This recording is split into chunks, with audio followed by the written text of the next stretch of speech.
Hello, and welcome back to another episode of Camp Nowhere. This one in particular is part 2 of my audio diary from Japan.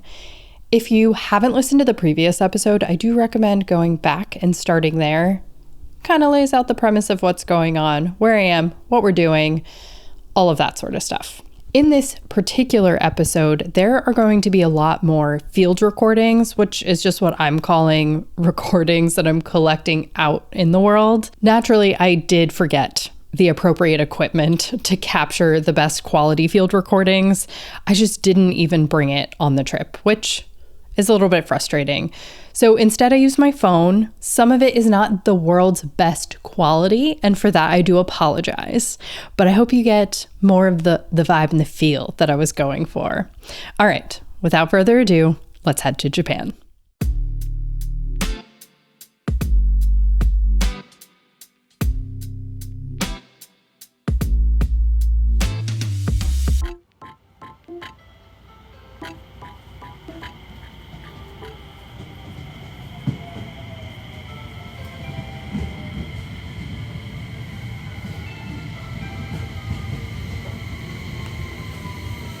It's amazing how quiet it is.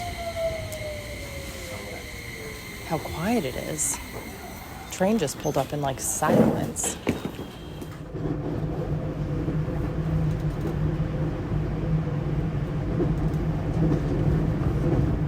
That is the sound of rush hour traffic on a train into downtown Hiroshima. This train was packed with people. And aside from the sounds of the train and the squeaking of rings that people are holding on to for balance, it was silent. And that was something that was consistent all over Japan, and it never grew old to me. All right, checking in at Hiroshima Station. This is where we switch over from the local train to the, it's called the Shinkansen, but it's the bullet train. And not only have we arrived with no hitches, we're also here early. So Owen is inside of a bakery right now grabbing us some breakfast things for us to eat on the train. All is currently well. We have learned so much and we have come so far. All right, next stop is Nagoya.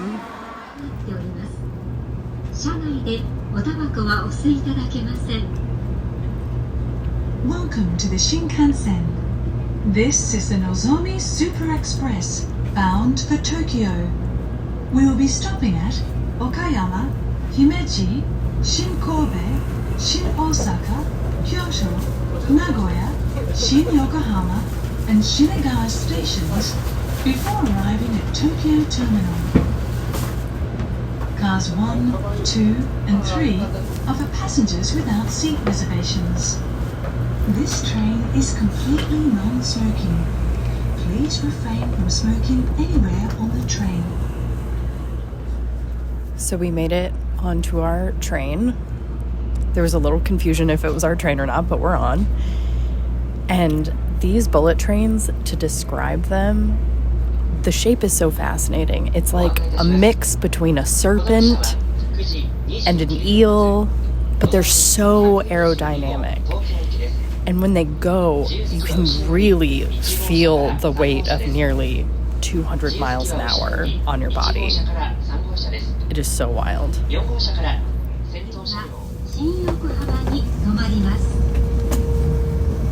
will soon make a brief stop at Nagoya. Passengers going to the Tokaido, Chuo, Kansai, Meitetsu, Keitetsu, Aonami, and subway lines, please change trains here at Nagoya. We've arrived in Nagoya and we were ready to sprint because we only had about 20 minutes. And if you have to switch tracks, there's a lot of different elevators you have to take.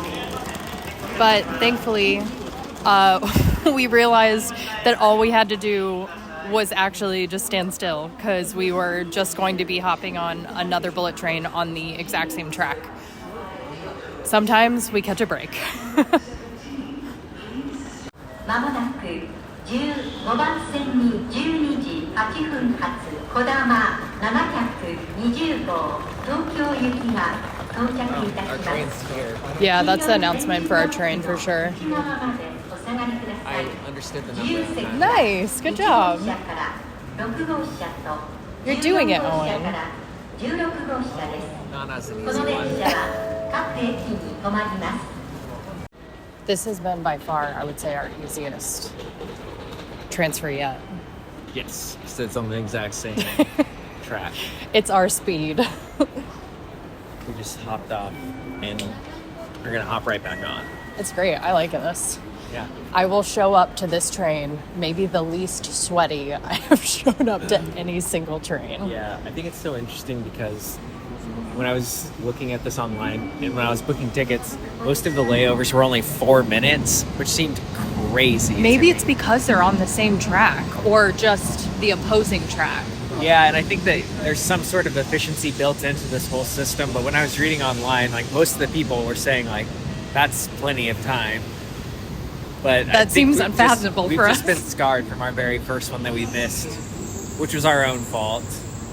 And we got distracted by meat on a stick. And so because of that, I feel like we're just building in a lot of insurance and room for error. No, it's good. Just because our next train, our next transfer, which is a bus, we have to be on. Right. So I'm fine with the buffer.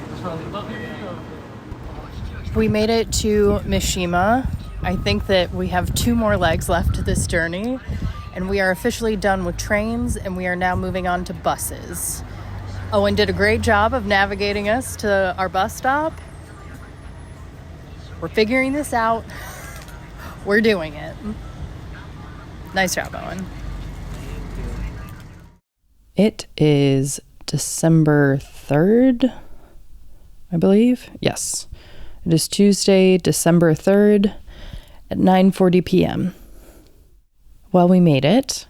We are in Kawaguchiko. The whole name I will try to pronounce now. Fuji Kawaguchiko. Oh my gosh. You guys, I practiced that so many times before I pressed record. Some of the names are, I won't lie to you, are very difficult. But today was a real testament to how much we've learned about the Japanese public transit system. And I also feel like Owen did a great job at planning ahead. There was lots of notes on all of our transfers.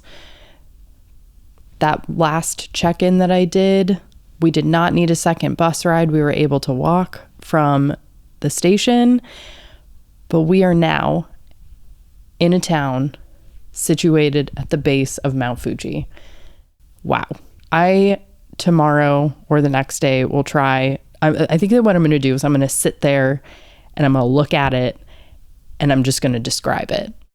It is a bewildering mountain. The prominence is insane. It just shoots out of nowhere. It just comes out of the ground. I mean, duh. But you know what I mean. The prominence is just unlike any mountain I've ever seen. It is so perfectly shaped. Yeah, I mean, it is an awe-inspiring mountain, and it has the most lovely snow cap on it right now. So we're going to be here in this area for a couple of days. We're checked into our Airbnb. I think we're going to rent some bikes. We're near a lake that we're hoping to photograph Mount Fuji on the other side of it. I think it'll be really lovely. But we are staying in a very traditional Japanese home at this spot. And so this is actually going to be our first night sleeping on the floor on a mat, like a traditional Japanese bed, which I'm very excited about. I did really want to do this and try this at one point.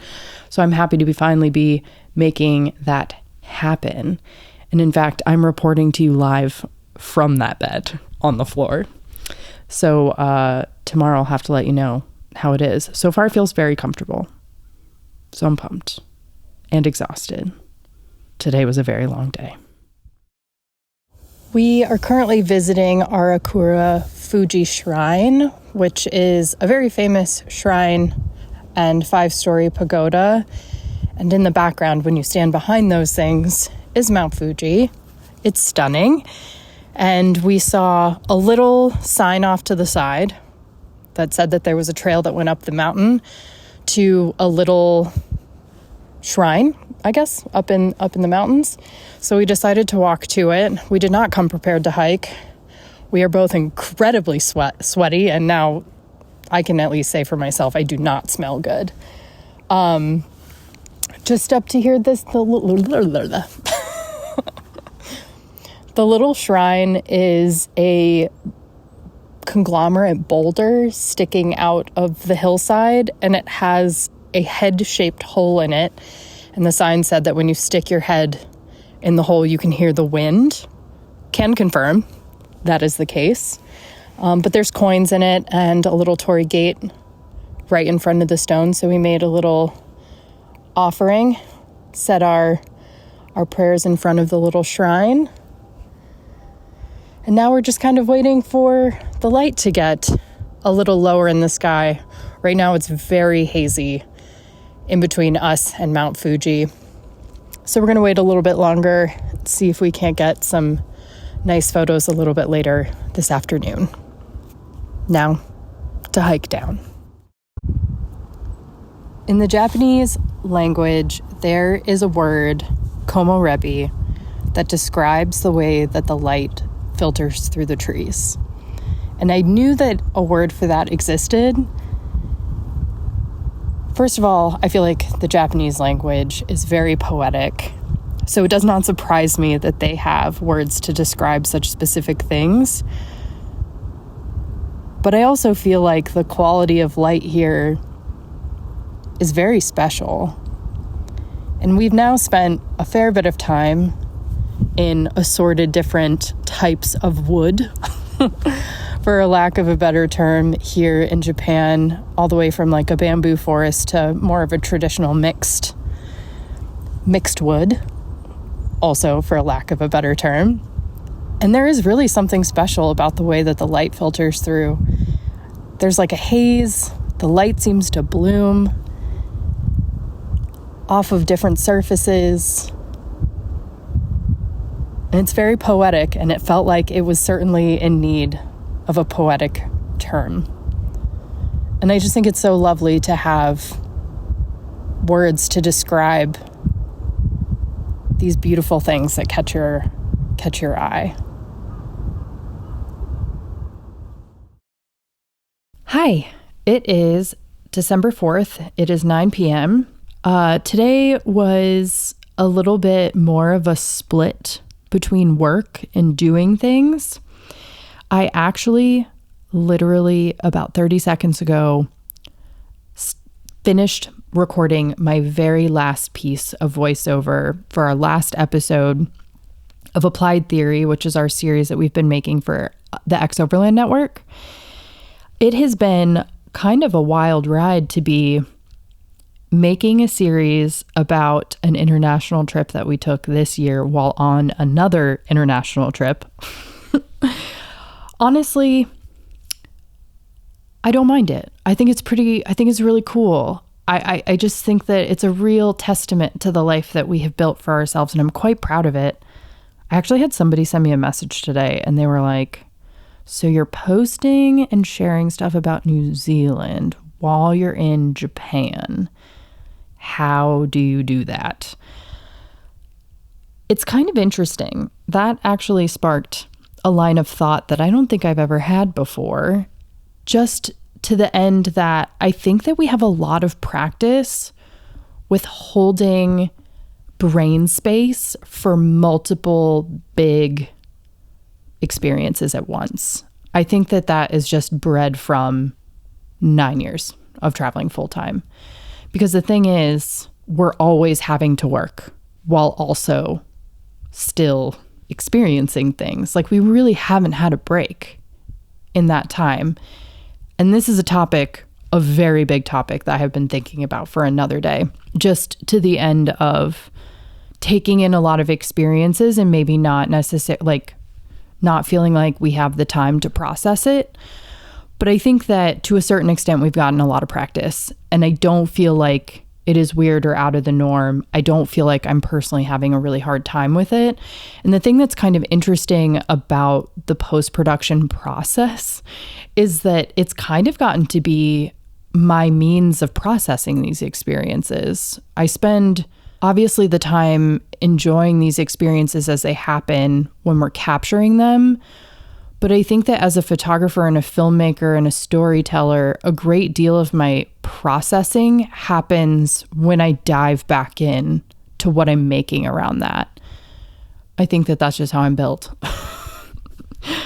Anyways, long story short, it's a proud moment right now to be officially done with my personal contributions to the Applied Theory series. I'm very proud of what we've done. It was very different. And I always try to be able to say that when we're done with the project, is that we tried to do something very different than we've ever done before. I feel like we did it to the best of our ability. I obviously see a lot of room for an improvement at the end of a project like this.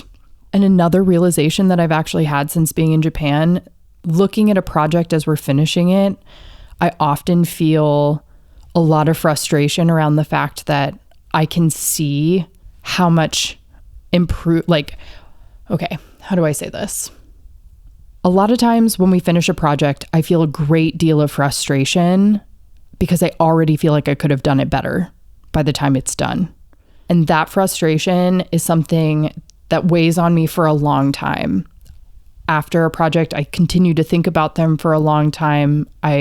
It's really hard to know when to just walk away, I guess is what I'm saying. And actually, as I have discussed previously, this podcast is a great deal of why, or how I'm trying to move past that feeling of just make it to the best of your ability in the moment that you make it, move on, learn from it, do better next time. And it's, for whatever reason, I think it's harder with these bigger series projects because so much time, so much energy, frankly, so much money goes into making them that obviously you want to have something that you're proud of to show for all of that effort. But the realization that I had, it was one of our last nights, and Owen and I were walking around in downtown Hiroshima, eating ice cream, walking back to the train. And it just hit me like a bolt of lightning. Owen and I were having a bigger conversation about self-critique, the creative process, you being your biggest critic. These are the kinds of conversations I have with my husband on a casual Monday afternoon. So anyways, this is a conversation that we're having, and all of a sudden I had this realization that if I didn't feel that sense of frustration, or because I'm recognizing that I could already do something better, if that wasn't there, I think I would be even more upset. So I should really just stop being upset about it and celebrate that I can recognize the fact that from the beginning of a project to the end of a project, I have improved to the point where I could do it better. Because think about it. The flip side of that coin, if that feeling wasn't there and I didn't feel like I could do better or put something else out stronger after a project, it means I stalled out. It means I'm stagnant. It means I'm not growing anymore. I haven't improved. I didn't learn anything. And that's worse. So I'm feeling really grateful in this moment to realize that I am at the end of a project. Once again, Owen and I, we watched one of the final rough drafts last night, and he and I sat there and we had a long list of things that could have been done better. And that's awesome because it means that the progress is still happening, still getting better. And that's really and truly, that's all I want, is I just want to get better every time. So anyways, that's what I did this evening. That's what I did after 6 p.m. tonight. Sorry, that's kind of a lot, but I feel like that's a real good thing. A real good thing happened this evening. But before all of that, Owen and I spent the day, we worked in the morning, worked until about 11. A lot of the people that we work with are all on the West Coast, and that's the time that they're working. So decided to knock some work out in the morning, and then we decided to head out to a pagoda, 5-story pagoda that when you are standing behind it is right next to Mount Fuji. That was like really our only plan for the day because we were getting a later start. And so we just decided to do this one thing because I also knew that I needed to come back and finish a fair bit of work this afternoon. So I am now going to try to pronounce the name of the pagoda. Chureito Pagoda. That's my attempt. Chureito. Chureito. Oh, okay. I'm going to stop myself there. I won't lie to you. Before, in all of these like little daily check-ins, Owen is much better because he has studied some Japanese, so he knows how to at least sound things out. I do not have that experience. And so I ask him how to pronounce all these things. Then I repeat it out loud to him approximately 60 times. And then immediately turn on the recorder and butcher it. And it's embarrassing. I'm trying to be better at it. I just want to do these places justice. Anyways, pronunciation of town names is not my strong suit. All of this to say, the pagoda itself, I would say in comparison to some of the other ones that we have seen around Japan, I was initially a bit underwhelmed, but then as the sun was setting, Mount Fuji started to become backlit and it had these gorgeous kind of ethereal thin clouds roughly at its like belly, like smack dab in the middle of it, kind of cutting this line. And then when the light got low in the sky, those clouds were casting just the most incredible shadows. And then the sky just like erupted into pastel colors. And then it's framed by a freaking 5-story pagoda. Hoo-wee. It was a madhouse. Of course, everybody was there trying to get their pictures. I had not one, but 3 cameras. 35 millimeter, my Fuji X-T50, which is the digital camera, and then my medium format Mamiya 7. Just because like they all have very different like focal lengths. I've got different lenses. Like I can get like real nerdy with you. Anyways, there's a reason why I was shooting 3 cameras, as absurd as it seems. And I was just ripping off frames. It was so incredible. It was so beautiful. And it's just amazing for so many people to all be packed into one small area and it be almost silent. That's something that's been really interesting to me about Japan, is just how it seems like there's just a lot of reverence, a lot of appreciation for like what people are seeing in front of them. As I was swapping out a roll of film into my medium format camera, a local Japanese photographer asked to take a picture with me. And he was so tickled by the fact that I was shooting on 3 separate cameras. I had each one of them around my neck and I was just like moving from one to the next because the light was just constantly changing. I gave him one of our stickers. It's kind of what I carry instead of a business card. And he gave me a business card and he showed me some of the amazing photos that he's taken of Mount Fuji. Anyways, I just thought that was really funny that he felt the need to take a selfie with me. Simply because I was being completely extra. But after the sunset, we made our way down to the train and back to the part of town that we're staying in.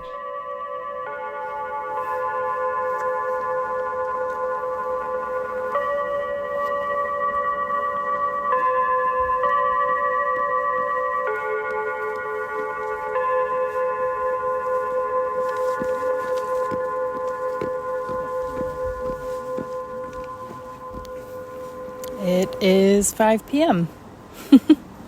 and we are waiting at our train station, Shimiyoshida Station, to head back to our Airbnb after an incredible day of staring at Mount Fuji.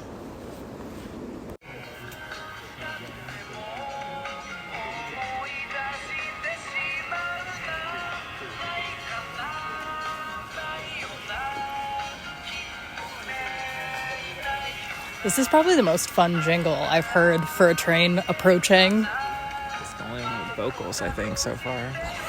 I wish I knew what they were saying. Wow, I feel so inspired.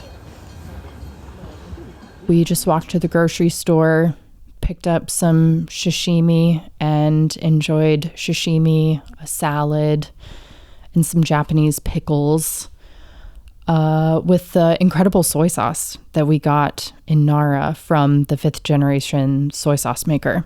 It's been a real treat to have along with us. We've actually eaten a fair number of meals in just because the grocery stores are so amazing. Speaking of grocery stores, here is a little pro tip for you. When you are in other countries, at least once, go into a grocery store. I think that there's so much that you can learn about a culture or a place by going to its grocery store. Make sure that you have your Translate app prepared with the appropriate language downloaded offline. And don't be afraid to buy something that just sparks your interest and try it. That's something that Owen and I always try to do. If something looks good, you should eat it. And maybe that's just a good spot to leave it for tonight. Today was a good day. It was a short day, lots of work, stunning views of Mount Fuji. Doesn't get any better than that. If there is one thing that people ask me more than anything else, it's how I store my clothes on the road. I have been using the same set of Eagle Creek packet cubes for the last 8.5 years. Since 1975, Eagle Creek has logged more miles and cleared customs more than anyone in the business. That hard-won insight is built into everything they make, from luggage to packing cubes and everything in between. In fact, I store my film in an Eagle Creek bag that was handed down to me from my grandmother who used it in her travels over 20 years ago. And guess what? It's still going strong. Check them out at headnowhere.com/Eagle Creek. As longtime fans of Eagle Creek, we're proud to have them as a part of our everyday life, but also as a sponsor of Camp Nowhere. 1 trekking pole, 2 trekking pole. I was just setting up my trekking poles because we are about to go for a hike, and I had a thought. I love my trekking poles so much. Just setting them up gets me so stoked to be out on trail. And I think that just having the right piece of gear for the job just kind of does that to you. It makes you excited to get outside and do what you love. As a self-proclaimed gear nerd, I have made detailed gear guides plus some handy affiliate links and discount codes for brands that we personally know, love, and trust. If you decide to grab anything from those links or gear guides, it helps support all of our creative projects that we're working on, from films to podcasts and life on the move. So, if you are gearing up for your next adventure, check it out at headnowhere.com/gear, and thank you so much for helping us stay rolling. Okay, gotta run. This trail is not gonna hike itself. This episode of Camp Nowhere is brought to you by RedArc. For the last 4 years on the road, our entire life has been running on RedArc's power management systems. Whether we're charging our camera gear, powering Starlink for remote work, or making this podcast in the middle of nowhere, RedArc always keeps everything running smoothly. They've spent decades perfecting their products based on customer needs, putting in countless hours to design and test the toughest mobile power solutions out there.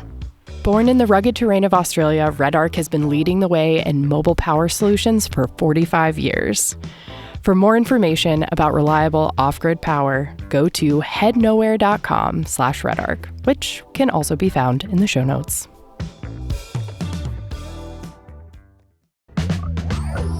Hey there, Mac here. I don't know why I said that. It's always Mac. Anyways, if you're enjoying Camp Nowhere, maybe you would want to consider checking out our Patreon. By joining, you'll get access to a ton of cool things, such as the ad-free version of this podcast, early screenings to our films, behind-the-scenes glimpses into life on the road, and a whole lot more exclusive content. Plus, your support helps us keep creating and improving as multifaceted storytellers. We legitimately could not do it without you, so a big thank you to everyone who has already joined us in our sunny little corner of the internet. If you're curious, take a spin around at headnowhere.com/Patreon. See you there. For whatever reason, on this particular day, which is December 5th, I did not record an end of day check-in. I'm honestly not surprised. This day was jam-packed. So I guess I will do a little bit of recounting what we did after the fact. We decided while we were in this area that we wanted to rent bikes for 2 days. Being that this is a more rural part of Japan, the public transit system is still very good, but there's still a lot of areas that you can't quite get to. And on foot, it would just take too long. So we decided to rent bikes. And after we picked up our bikes, we biked to the opposite side of the lake. There was a coffee shop in particular that Owen was really interested in trying. Owen had done a ton of research. He's a bit of a coffee nerd. I love that about him. And so anytime that he is stoked on a little coffee side quest, I'm more than game to follow. So we biked to this adorable little 4-seat coffee shop. And it was funny, we were sitting there and we had ordered our coffee and there was one bookshelf and it was full of photo books. And when I say photo books, I mean photographers' bodies of work.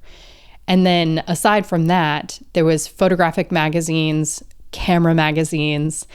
And so we started kind of leafing through things and there was a couple sitting at the other table and they noticed our multitude of cameras and they got to talking. Turns out the both of them are photographers. And so we had a really great conversation with them. They're 2 locals. So it was really fun to talk about photographing all over Japan. And then eventually the barista spoke up and he too is an amateur photographer. So it was really fun. We ended up sitting there and enjoying coffee and his incredible collection of photo books. And he even pointed out some of his favorite ones, and one of which I absolutely fell in love with, to the point that I went out and I found the book so I could bring it back for myself because I just found it to be the most beautiful documentarian photography. And that also ended up being the single best cup of iced coffee we had anywhere in Japan. So it was just this lovely way to start out the day with a little bike ride, an incredible cup of coffee, and a multitude of beautiful photography. And after that, just honestly, at the end of the road that the coffee shop was on was another beautiful temple. And this one was pretty unique in that there was some really old growth trees, and those trees were very much a part of the temple. There was 7 of them, and they were all considered to be sacred. And so we walked around all the different trees, the shrine, and just really enjoyed. The light was gorgeous that day coming through the trees. So we really enjoyed wandering around that temple complex. After we were done at the temple, we decided that we wanted to kind of pinpoint where we were wanting to photograph sunset. One of the points of renting these bikes was to get us access to the far side of the lake so we could hopefully photograph Mount Fuji reflecting in the lake. And so what we decided to do was kind of ride our bikes along the coast of the lake, just trying to figure out where we wanted to sit still for the sunset. And we went to this kind of garden area that's very famous, and we checked that spot out, as well as an additional, just kind of like, not really a beach park, but it was just kind of like a grassy area with these really tall reeds. And initially our instinct was that we were going to want to photograph at the garden. But when we got there, it was so busy with people. And the previous spot, the one with the reeds, was not. And I think that we both actually really loved the angle a little bit better. So we decided to backtrack and watch sunset at the spot with the reeds. We are sitting on the edge of Lake Kawaguchi. What? Kawaguchiko. It says, oh.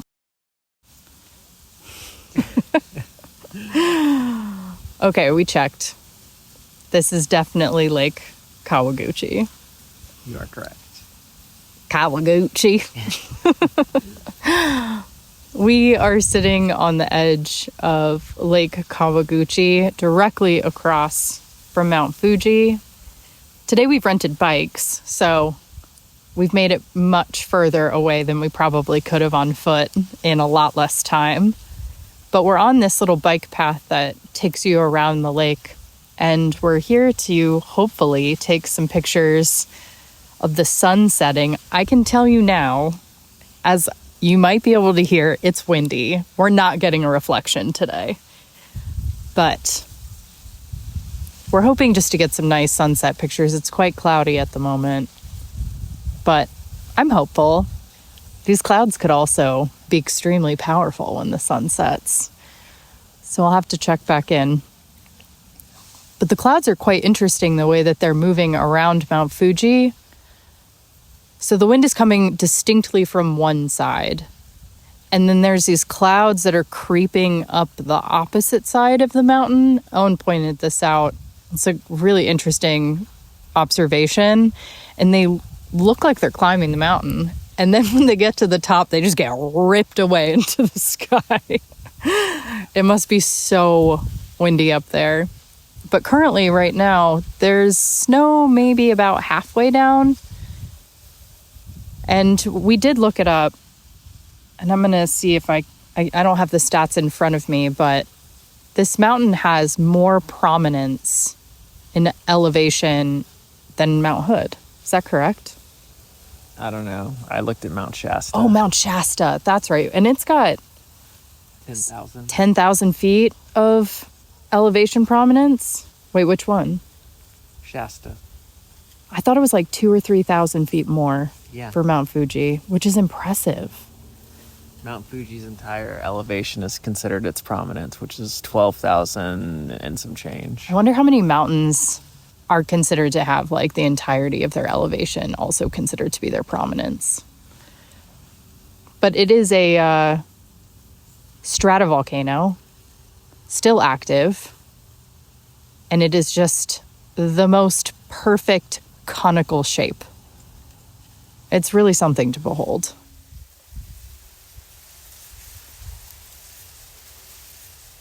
We sat there in the reeds and enjoyed the sunset, even though it wasn't necessarily the most productive from a photographic standpoint. It was kind of just nice to sit still and just enjoy the beauty that was right in front of us. And sitting still is not exactly our strong suit, so it was a lovely evening. After that, we had a very long and cold bike ride back to our side of the lake, and we stopped part of the way back and enjoyed ramen, to warm our souls. And then when we got back, we headed to bed pretty early because we had an even earlier morning the following day. But that'll be for the next episode.